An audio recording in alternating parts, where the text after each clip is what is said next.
بسم اللہ الرحمن الرحیم۔ السلام علیکم ورحمۃ اللہ وبرکاتہ۔ ابھی وہی کیسے شروع ہوئی کا سیشن 2،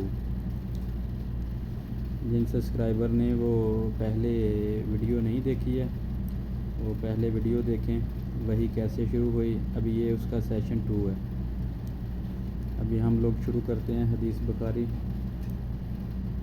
اس کے بعد ہر کل نے اپنے ترجمان سے کہا، تم نے اس شخص ابو سفیان سے کہو کہ میں نے تم سے اس شخص نبی صلی اللہ علیہ وسلم کا نسب پوچھا تو تم نے بتایا کہ وہ اونچے نسب کا ہے، اور دستور یہی ہے کہ پیغمبر ہمیشہ اپنی قوم کے اونچے نسب میں سے بیچے جاتے ہیں۔ اور میں نے دریافت کیا، آیا یہ بات اس سے پہلے بھی تم میں سے کسی نے کہی تھی؟ تم نے بتلایا کہ نہیں۔ میں کہتا ہوں اگر یہ بات اس سے پہلے کسی اور نے کہی ہوتی تو میں کہتا یہ شخص ایک ایسی بات کی نکالی کر رہا ہے جو اس سے پہلے کہی جا چکی ہے۔ اور میں نے دریافت کیا ہے کہ اس کے بزرگوں میں سے کوئی بادشاہ گزرا ہے؟ تم نے بتلایا کہ نہیں۔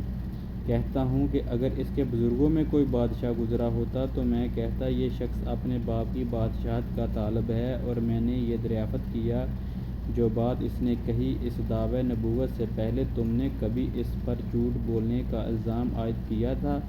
تو تم نے بتلایا کہ نہیں۔ اور میں اچھی طرح جانتا ہوں کہ ایسا نہیں ہو سکتا کہ وہ شخص لوگوں پر تو جھوٹ باندھنے سے پرہیز کرے اور اللہ پر جھوٹ بولے۔ میں نے یہ بھی دریافت کیا کہ بڑے لوگ اس کی پیروی کر رہے ہیں یا کمزور؟ تو تم نے بتلایا کہ ناتواں لوگوں نے اس کی پیروی کی ہے، اور حقیقت یہی ہے کہ اس قسم کے لوگ ہی پیغمبروں کے پیروکار ہوتے ہیں۔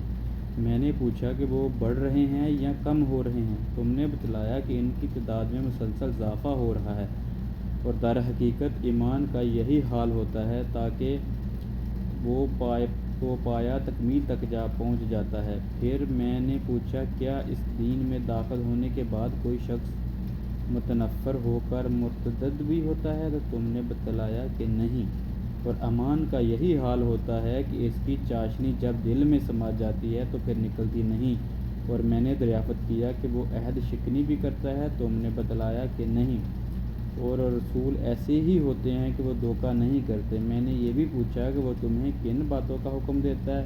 تو تم نے بتلایا کہ وہ اللہ کی عبادت کرنے اور اس کے ساتھ کوئی شریک نہ ٹھہرانے کا حکم دیتا ہے، تمہیں بت پرستی سے منع کرتا ہے، تمہیں نماز، سچائی، پرہیزگاری و پاک دامنی اختیار کرنے کے متعلق کہتا ہے۔ تو جو کچھ تم نے بتایا اگر وہ صحیح ہے تو یہ شخص بہت جلد اس جگہ کا مالک ہو جائے گا جہاں میرے یہاں دونوں قدم ہیں۔ میں جانتا تھا کہ یہ نبی آنے والا ہے، لیکن میرا یہ خیال نہ تھا کہ وہ تم میں سے ہوگا۔ اگر مجھے یقین ہوتا کہ میں اس کے پاس پہنچ سکوں گا تو اس سے ملاقات کی ضرور زحمت اٹھاتا۔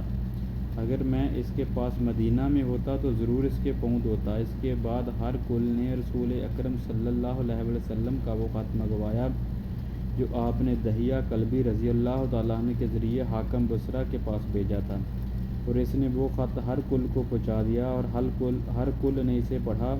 اس میں سے یہ لکھا تھا کہ شروع اللہ کے نام سے جو بہت مہربان نہایت رحم کرنے والا ہے۔ اللہ کے بندے اور اس کے رسول محمد صلی اللہ علیہ وسلم کی طرف سے ہر کل عظیم ارون کے نام اس شخص پر سلام جو ہدایت کی پیروی کرے۔ اس کے بعد تجھے کلمہ اسلام لا الہ الا اللہ محمد رسول اللہ کی دعوت دیتا ہوں۔ مسلمان ہو جا تو محفوظ رہے گا، اللہ تعالیٰ تجھے دوہرا اجر دے گا۔ پھر اگر تو یہ بات نہ مانے تو تیری رعایا گناہ بھی اور تجھی پر ہوگا، تیری رعایا کا گناہ بھی تجھی پر ہوگا۔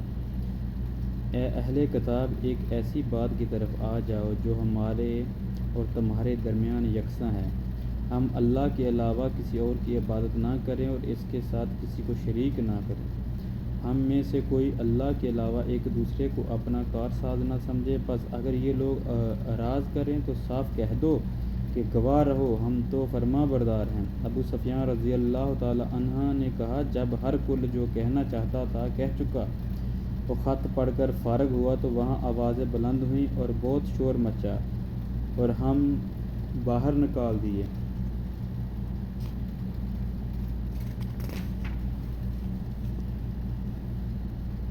باہر آ کر اپنے ساتھیوں سے کہا، ابو کبشہ کے بیٹے کا معاملہ بڑا زور پکڑ گیا ہے، اس سے تو رومیوں کا بادشاہ بھی ڈرتا ہے۔ اس روز کے بعد مجھے برابر یقین رہا کہ رسول صلی اللہ علیہ وسلم کا دین غالب آ کر رہے گا، یہاں تک کہ اللہ تعالیٰ میرے اندر اسلام میں جاگزی کر دیا۔ اب بن طور جو ایلیا کے گورنر اور ہرقل کا مصاحب اور شام کی عیسائیوں کا پادری تھا، بیان کرتا ہے کہ ہرقل جب ایلیا بیت المقدس آیا، ایک روز صبح کے وقت رنجیدہ خاطر بیدار ہوا اور اس کے کچھ مصاحب کہنے لگے، ہم دیکھتے ہیں کہ آپ کی طبیعت کچھ بجھی ہے۔ اب بن نطور نے کہا، ہرقل ماہر نجومی اور ستارہ شناس تھا۔ جب لوگوں نے اس سے پوچھا تو کہنے لگا، میں نے آج رات تاروں پر ایک نگاہ ڈالی تو دیکھتا ہوں کہ ختنہ کرنے والوں کے بادشاہ کا ظہور ہو چکا ہے۔ بتاؤ ان دونوں کون لوگ ختنہ کرتے ہیں؟ مصاحب کہنے لگے، یہودیوں کے سوا کوئی ختنہ نہیں کرتا، ان سے فکر مند ہونے کی چنداں ضرورت نہیں۔ آپ اپنے اہل علاقہ کو پروانہ بھیج دیں کہ وہاں تمام یہودیوں کو مار ڈالیں۔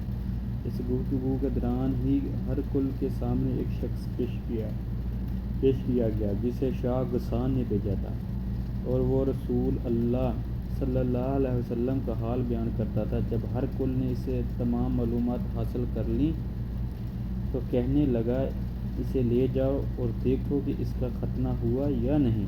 لوگوں نے اسے دیکھا اور ہرقل کو بتایا کہ اس کا ختنہ ہوا ہے۔ ہرقل نے اس سے دریافت کیا کہ عرب ختنہ کرتے ہیں؟ اس نے کہا، ہاں وہ ختنہ کرتے ہیں۔ تب ہرقل نے کہا، یہی شخص پیغمبر اس امت کا بادشاہ ہے جس کا ظہور ہو چکا ہے۔ پھر ہرقل نے اپنے علم میں ہم پلہ ایک دوست کو رومیہ میں خط لکھا۔ وہ خود حمص روانہ ہو گیا۔ ابھی حمص نہیں پہنچا تھا کہ اسے اپنے دوست کا جواب موصول ہو گیا۔ اس کی رائے بھی رسول صلی اللہ علیہ وسلم کے ظاہر ہونے میں ہرقل کی موافق تھی۔ آپ نبی برحق ہیں۔ آخر حمص پہنچ کر اس نے روم کے سرداروں کو اپنے محل آنے کی دعوت دی۔ جب وہ آ گئے، اس نے حکم دے کر دروازہ بند کروا دیا۔ پھر بلاخانہ سے انہیں دیکھا، کہنے لگا، روم کے لوگو، اگر تم اپنی کامیابی، بھلائی اور بادشاہت پر قائم رہنا چاہتے ہو تو اس پیغمبر کی بیعت کر لو۔ یہ اعلان حق سنتے ہی وہ لوگ جنگلی گدھوں کی طرح دروازوں کی طرف دوڑے۔ دیکھا تو وہ بند تھے۔ اب جب ہرقل نے ان کی نفرت کو دیکھا اور ان کے ایمان لانے سے مایوس ہوا تو کہنے لگا، ان سرداروں کو میرے پاس لاؤ۔ جب وہ آئے تو کہنے لگا کہ میں نے ابھی وہ بات تمہیں کہی تھی کہ وہ صرف آزمانے کے لیے تھی کہ دیکھو تم اپنے دین پر کس قدر مضبوط ہو۔ اب میں وہ دیکھ چکا ہوں۔ پھر تمام حاضرین نے اسے سجدہ کیا اور اسے راضی ہو گئے، اور ہرقل کے ایمان لانے کے متعلق آخری معلومات ہیں۔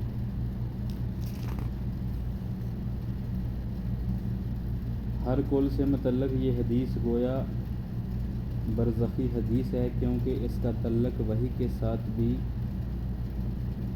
باعث طور ہے کہ ہرقل وہ جو عیسائی مذہب کا حامل تھا، اس نے رسول صلی اللہ علیہ وسلم کی رسالت کا اقرار کیا، جو وحی کا نتیجہ ہے۔ اس حدیث کا مابعد کتاب الایمان سے بھی تعلق ہے، کیونکہ ایمان کی امتیازی علامت عمل مطابقت ہے، جو ہرقل میں نہ تھی۔ تصدیق جلی اور اقرار موجود ہے، لیکن اس کے مطابق عمل نہ کرنے سے کافر ہی رہا۔ حافظ ابن حجر نے لکھا کہ امام بخاری نے اس کتاب کو حدیث کی نیت سے شروع کیا، اور آپ یہ بتانا چاہتے ہیں کہ اگر ہرقل کی نیت درست تھی تو اسے کچھ فائدہ پہنچے۔ امید ہے بصورت دیگر اس کے مقدر میں ہلاکت اور تباہی کے سوا کچھ نہیں۔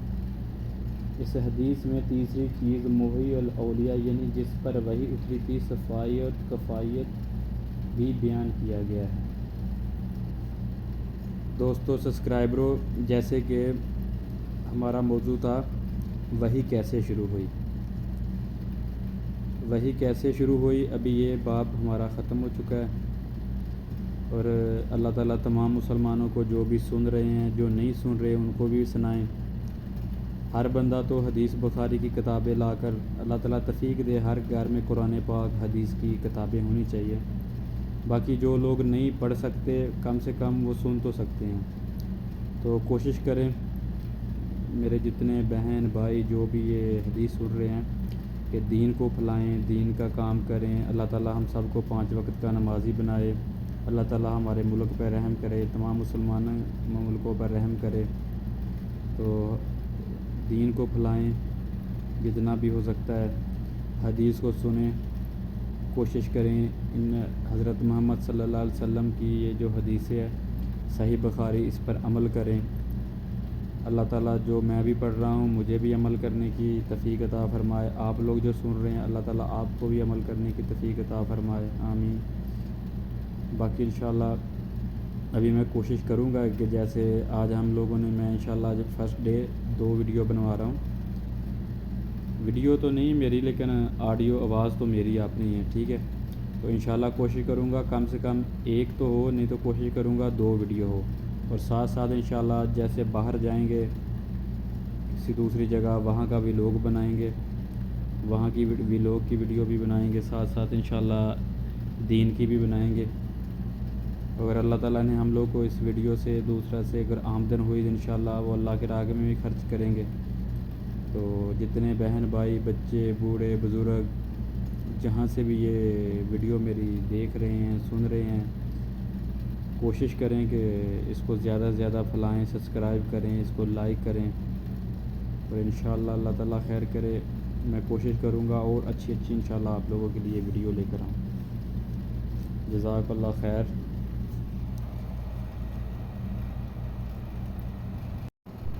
میں کوشش کر رہا ہوں کہ جیسے وہ ویڈیو پہلے والی 16 منٹ کی تھی یہ بھی انشاءاللہ 16 منٹ کی ہو جائے۔ تو حدیث بخاری سے میں انشاءاللہ کچھ آپ کے لیے اچھے اور کلمات پڑھتا ہوں۔ اللہ تعالیٰ نے تمام مسلمانوں پر اپنے احکام کی پابندی اور اطاعت کے ساتھ ساتھ رسول اللہ صلی اللہ علیہ وسلم کے احکام و اوامر کی اتباع کو ضروری قرار دیا ہے۔ اس کے متعلق چند قرآنی آیات درجہ ذیل ہیں جن کا میں ابھی آپ کو ترجمہ پڑھ کے سناتا ہوں۔ جس نے رسول کی اطاعت کی بے شک اس نے اللہ کی اطاعت کی۔ اللہ کی اطاعت کرو اور رسول صلی اللہ علیہ وسلم کا کہا مانو، اور رسول تمہیں جو حکم دے اس سے لے لو اور جس چیز سے منع کرے اس سے رک جاؤ۔ بے شک تمہارے لیے اللہ کے رسول میں بہترین نمونہ ہے۔ آپ کہہ دیں اگر تمہیں اللہ کو محبوب رکھنا چاہتے ہو تو میری اتباع کرو، اس وقت اللہ تمہیں محبوب رکھے گا اور تمہارے گناہوں کو بخش دے گا۔ ان آیات سے معلوم ہوا کہ اللہ اور اس کے رسول صلی اللہ علیہ وسلم دونوں کے احکام کی اطاعت واجب ہے، نیز رسول صلی اللہ علیہ وسلم کی اطاعت عین اللہ کی اطاعت ہے۔ اگر ہم مزید غور و فکر سے کام لیں تو معلوم ہوتا ہے کہ دین اسلام کی صحیح تصویر قرآن اور حدیث دونوں سے مل کر ہی تیار ہوتی ہے۔ جو لوگ یہ چاہتے ہیں کہ ان دونوں کو ایک دوسرے سے الگ کر دیں تو ایک کو مانے اور دوسرے کو انکار کر دے وہ صراط مستقیم سے دور ہیں۔ تاریخ گواہ ہے کہ مسلمانوں میں جتنے گمراہ فرقے پیدا ہوئے ان گمراہی یہی تھی کہ انہوں نے قرآن کو حدیث سے یا حدیث کو قرآن سے علیحدہ کرنا چاہا۔ تو خوارج کی گمراہی سے اس کے علاوہ کچھ نہ تھی کہ انہوں نے قرآن کو مانا لیکن حدیث سے روگردانی کی۔ نیز معتزلہ کا بھی یہی قصور تھا کہ انہوں نے قرآنی آیات کے متعلق دور و ذکار تعویلات کا سہارا لے کر حدیث سے روگردانی کے نتیجہ یہ ہوا کہ ان کی گمراہی لکھ دی گئی۔ مدتوں تک ضلالت کے اندھیروں میں بھٹکتے رہے۔ فتنہ انکار حدیث کے دراصل یہی لوگ بانی ہیں، لیکن پرانے منکرین حدیث اور جدید منکرین حدیث میں نمایاں فرق ہے کہ قدیم منکرین حدیث اور حدیث نبوہ کے منکر ضرور تھے مگر ان کا مذاق نہیں اڑاتے تھے۔ ان کا یہی فتنہ ایک علمی فتنہ تھا، لیکن ہمارے دور کا فتنہ انکار حدیث علم و فہم پر مبنی نہیں بلکہ جہل عناد پر مبنی ہے۔ اس کا مقصد مذہب کی گرفت ڈھیلی کرنا ہے، اسے ایسی صورت میں پیش کرنا ہے جو ہر سانچے میں ڈلنے کے قابل ہو جائے۔ اس لیے اب انکار حدیث کے لیے کسی بھی بڑی دلیل کی ضرورت نہیں رہی بلکہ صرف چند احادیث میں معمولی شبہات پیدا کریں بقیہ تمام حدیث کے لیے کسی بڑی دلیل کی ضرورت نہیں، بلکہ صرف چند حدیث معمولی شبہات پیدا کر کے تمام حدیث کو بلا وجہ رد کر دی گئی ہیں۔ یہ لوگ نہ صرف حدیث کا انکار کرتے ہیں بلکہ ان کا مذاق اڑاتے ہیں، انہیں اجمی سازش کا نتیجہ قرار دیا۔